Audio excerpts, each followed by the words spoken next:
All right, on last week's episode, you saw us have a great hunt here in Missouri. Cub has hooked us up with a great piece of property. I killed a beautiful 10-point, had to shoot him twice, but that was even double the fun. Now the fun's not over. Caleb is gonna get behind the bow, I'm gonna get behind the lens. I still know how to press that little red button, and we're gonna crawl right back into there, same ridge, same thicket, and the same hot rut action we've been used to all week.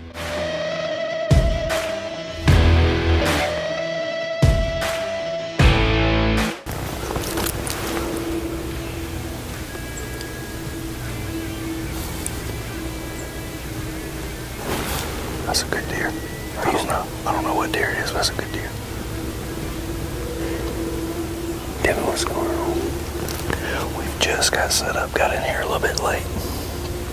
You ever seen The Longest Yard? Yeah. I feel like whenever they put Brucey in to play quarterback, it's Brucey's time to shine. I hope it goes a little bit better for me though.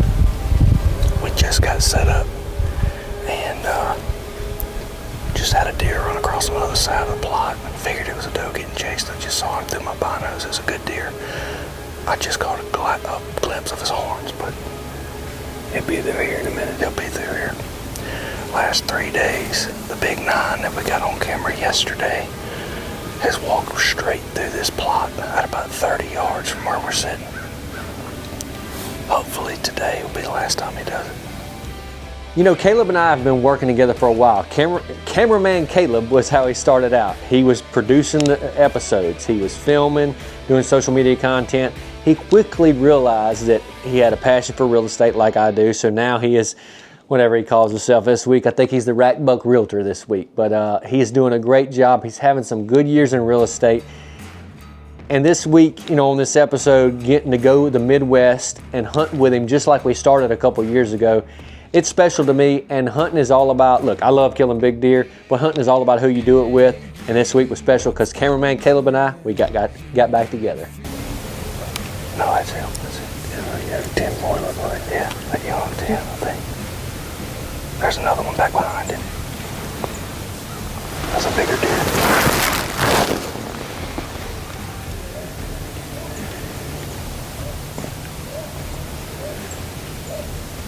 What is that? Bigger deer for sure. Kind of young. Nice deer, I don't think. A little bit bigger deer. Huh? He's a little bit bigger. I see him.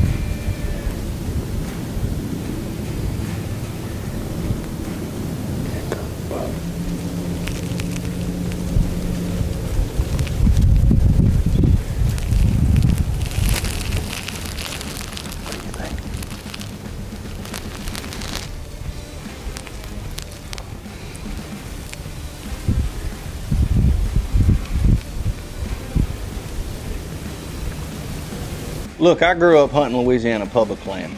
We don't have hunts like this. There's bucks running does everywhere and on hot doe trails, but it just kind of seems like we're always one step behind. When we move to a new spot to try to hunt it, it seems like a buck at the spot we were just hunting walks right in front of the camera in daylight. Surely we'll come across one here soon. All right, well, it is about 7 o'clock. Usually most of the deer show up around 7:30 or later. And the wind is absolutely perfect today. We got good weather. We're in the same spot that we sat in whenever Slade killed his deer, just about 60 yards closer to the food plot. We know that big 9's in here. There's a non-typical deer in here. Hopefully one of them will show up, give us a shot. If not, we're going to find our way down to the bean field this afternoon.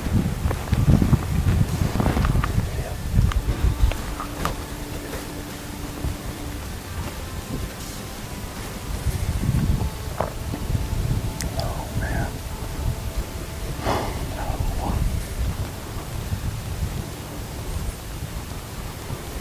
You kidding me, man?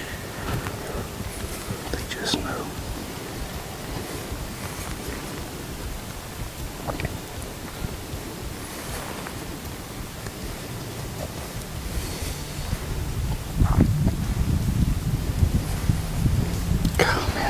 No, every time. Well, that was the deer that we were in here after. And I don't know, he just, his sixth sense just saved his life. So growing up, watching TV with Dad, you always dream of getting a buck like that to walk in front of you, much less when someone's standing behind you with a video camera. The deer skirted around us, and man, it crushed my soul. I was so excited. That was the deer that we were after. And Slade was behind me, just staying positive, telling me to keep my head up because you never know what can happen in the Midwest. And thank God I did, because about an hour later I looked up and we had a shooter coming in on a string, hot. Get ready. Definite shooter. Matt.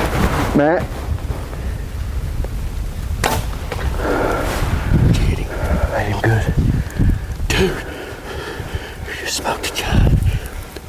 Move right. Go down. I hit him right where I was aiming. Go down, baby. Dude, that's a giant.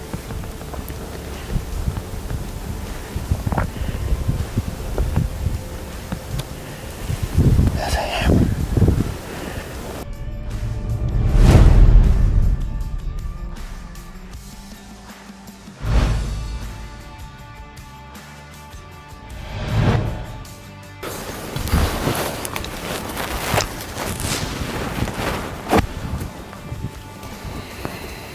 It does not look good at all.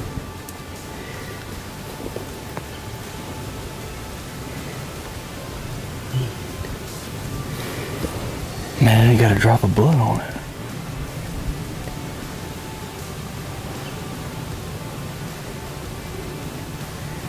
It's hard to say. I'm not worried about as much as what I see on the air as what I saw on the video, you know. Let's go look over here where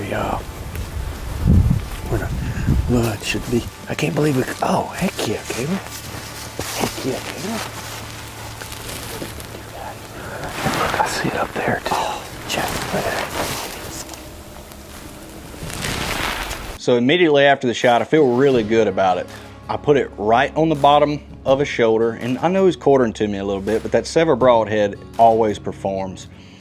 I was expecting the deer to duck, and when we went back and looked at the footage, the deer really didn't duck until the arrow made impact. So I didn't know how I'd feel about it. We got up to the arrow, not really any blood on the arrow, but we walked 30 yards across a food plot and there's blood everywhere. So immediately my spirits were lifted. We wanted to give the deer plenty of time though, so we went and met up with Cub, got some lunch, wanted to give the deer plenty of time before we went back out there and looked for him.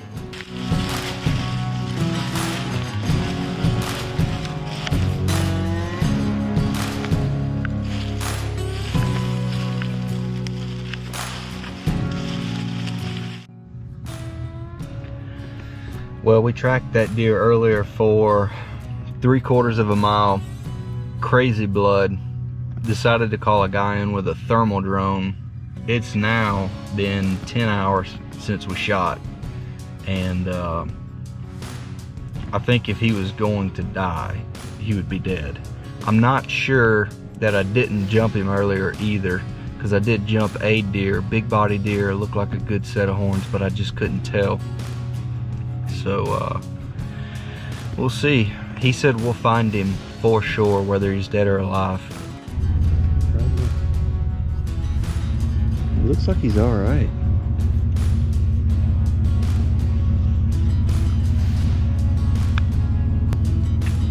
That is 100% him.